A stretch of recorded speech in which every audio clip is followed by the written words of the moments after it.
চট্টগ্রাম মহানগরের ৩৬ নম্বর গোসাইলডাঙ্গা ওয়ার্ডের বঙ্গবন্ধু সৈনিক লীগের আহ্বায়ক কমিটি গঠন করা হয়। আমাদের সিনিয়র যারা আছেন আমাদের বিশেষ করে সভাপতি এবং সেক্রেটারি আপনাদেরকে বলে দিবে আমাদের করণীয় কি। জুনের 14 তারিখ শুক্রবার বিকালে বন্দর থানা আওয়ামী লীগের কার্যালয় চট্টগ্রাম মহানগর কমিটির আওতাধীন ৩৬ নম্বর গোসাইলডাঙ্গা আহ্বায়ক কমিটি গঠন এবং একমত বিনিময় সভা অনুষ্ঠিত হয়। সভার সভাপতিত্ব করছি সংগঠনের চট্টগ্রাম মহানগর কমিটির সহসভাপতি মুর্শেদ জাভেদ আর সভা পরিচালনা করছি সহসভাপতি ইমাম হোসেন মিল্লাত। দায়িত্বশীলতার সঙ্গে নিজের ইমানি দায়িত্ব মনে করে সাংগঠনিক দায়িত্ব মনে করে আপনি সেই দায়িত্ব পালন করবেন বলে আমরা প্রত্যাশা করি।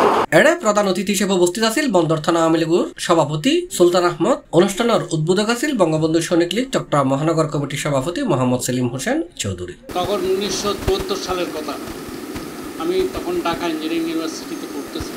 বাংলাদেশকে যদি একটি রাজনৈতিক দলকে যদি ডেস্ট্রয় করতে হয়, প্রথমে ডেস্ট্রয় করতে হবে বন্দরকে। আপনার সেই বন্দরের অতন্ত্র প্রহরী আপনাদেরকে সক্রিয় থাকতে হবে। মাননীয় প্রধানমন্ত্রীকে সহযোগিতা করতেছে এবং দীর্ঘ 23 বছর রাজপথের সংগ্রাম আন্দোলনের মধ্য দিয়ে দীর্ঘদিন আওয়ামী লীগের নেতাকর্মীরা কষ্ট করে পরিশ্রম করে 1996 সালে আওয়ামী লীগকে ক্ষমতায় এনেছে।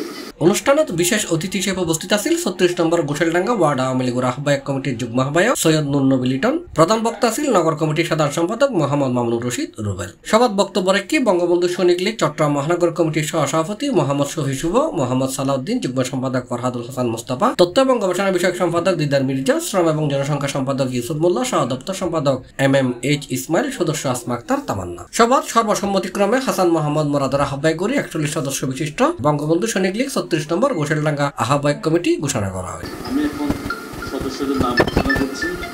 সৎ কাজ করে যেন আমরা সুলভ অর্জন করতে পারি। C+ চট্টগ্রাম।